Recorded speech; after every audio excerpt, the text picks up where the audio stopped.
ये जानकर आप हैरान हो जाओगे। क्या आपको पता है कि फीमेल स्पाइडर बच्चे पैदा होने के बाद मेल स्पाइडर्स को मारकर फेंक देती हैं और फिर कुछ वक्त बाद जब बच्चे बड़े होते हैं तो वो अपनी माँ को मारकर फेंक देते हैं। ये दुनिया का सबसे बुरा घर है। इसे भी कुरान में बयान किया गया है। जिन्होंने अल्लाह के सिवा और मददगार बना रखे हैं, इनकी मिसाल मकड़ी की तरह है जिसने घर बनाया, और बेशक सब घरों में कमजोर घर मकड़ी का घर होता है। क्या अच्छा होता अगर वो जानते। इसी आयत में ये भी बताया गया है कि फीमेल स्पाइडर घर बिल्ड करती हैं, न कि मेल स्पाइडर्स। लेकिन इंटरेस्टिंग बात यह है कि काफी टाइम तक साइंटिस्ट का यही मानना था कि मेल स्पाइडर्स घर बिल्ड करते हैं, न कि फीमेल स्पाइडर्स। लेकिन आखिर हमेशा की तरह कुरान सच निकला और अब साइंटिस्ट भी कुरान से फुली अग्री करते हैं। जैसा कि आप जानते हैं कि इंसान की उंगलियों के फिंगरप्रिंट्स जिस्म का सबसे कॉम्प्लिकेटेड हिस्सा है। हर इंसान की उंगलियों के फिंगरप्रिंट्स डिफरेंट होते हैं। ये बात भी अल्लाह ने कुरान में जाहिर की है। क्यों नहीं हम इस बात पर कादिर हैं कि इसकी उंगलियों के पोरों तक को ठीक कर दें। हम जो लोहा इस्तेमाल करते हैं ये दरअसल स्पेस से आया है। आज से हजारों साल पहले लोहा मिटियोर के जरिए जमीन पर आया था, जो एक साइंटिफिक फैक्ट है, और ये बात कुरान ने 1400 साल पहले ही जाहिर कर दी थी। और हमने लोहा उतारा, इसमें सख्त लड़ाई का सामान है और लोगों के लिए फायदे हैं। इसी तरह अल्लाह ने सूरह अल-अनम में बयान किया है। और जिसे अल्लाह हिदायत देना चाहता है तो उसका सीना इस्लाम के लिए खोल देता है, और जिसे गुमराह करना चाहता है उसका सीना तंग, बहुत ही तंग कर देता है, गोया कि वो जबरदस्ती आसमान पर चढ़ रहा है। इसी तरह अल्लाह ईमान न लाने वालों पर अजाब मुसलत कर देता है। इस आयत पर गौर करो। यहाँ लिखा है इसका सीना तंग, बहुत ही तंग कर देता है, गोया कि वो जबरदस्ती आसमान पर चढ़ रहा है। 1400 साल पहले ये किसको पता था कि जब इंसान आसमान पर चढ़ता है तो ऑक्सीजन कम होने के वजह से उसका सीना टाइट हो जाता है। क्या आपको पता है कि समंदर की कोर तक सनलाइट नहीं पहुंचती? सनलाइट समंदर में 200 मीटर तक ही पहुंच सकती है।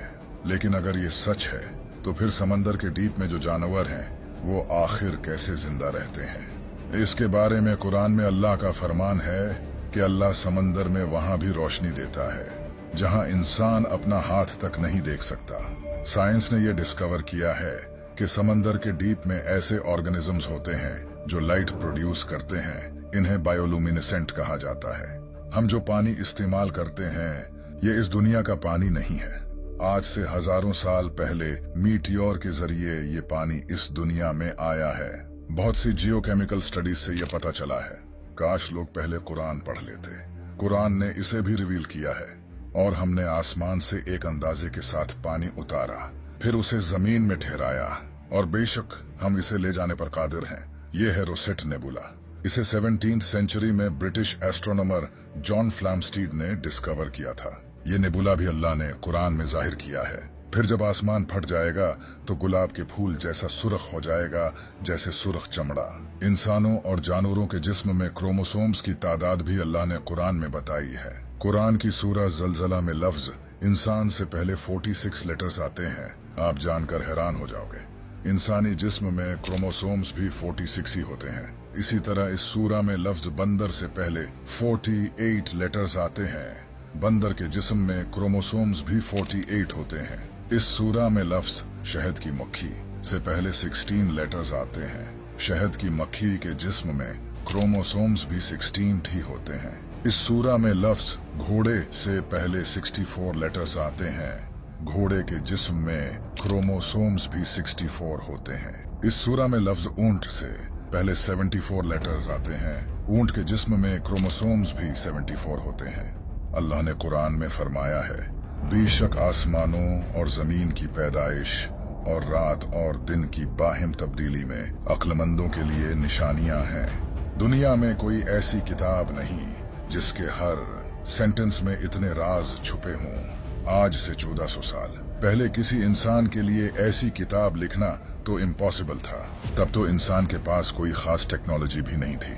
ये सब वही बता सकता है जिसने ये सब बनाया हो, और बेशक ये किताब मेरे रब की तरफ से उतारी गई है।